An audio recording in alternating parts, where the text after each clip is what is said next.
Hello friends, welcome back to my channel. আমি পমেলি চলে আসলাম আবার আজকে সকাল থেকে আমি কি করলাম সেটার একটা ব্লগ নিয়ে। এতক্ষণে হাজব্যান্ড আর ছেলে স্কুল অফিসে চলে গেছে। আমি আমার নিত্যদিনের কাজ নিয়ে বসেছি।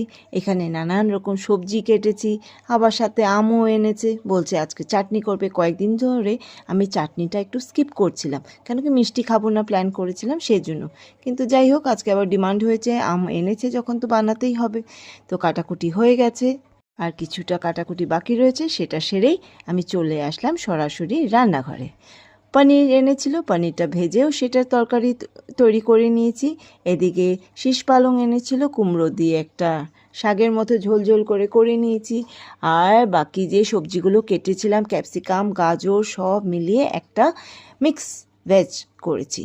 আরেকদিকে পনিরটাও রেডি হয়ে গেছে। সকালবেলা একটু ডালিয়া করেছিলাম, সেটা একটু রয়ে গেছে। আর এই যে রেডি করে ফেলেছে আমের চাটনি।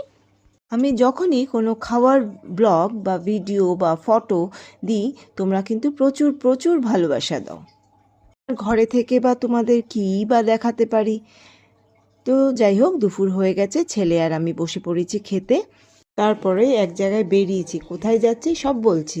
তার আগে এই যে সুন্দর ফুল গাছটা রাস্তার ধারে পেয়ে গেলাম, সেটারও একটা ভিডিও করে তোমাদেরকে শেয়ার করলাম। কেমন লাগলো প্লিজ কমেন্টস করে জানিও। এদিকে আমার ছেলে পাড়ার দুই পুচকুকে নিয়ে হাঁটা দিয়েছে। এদিকে আমরাও কিন্তু, আমার সাথে রয়েছে মৌসুমি, রাহুল, লিসা, লক্ষ্মীদি।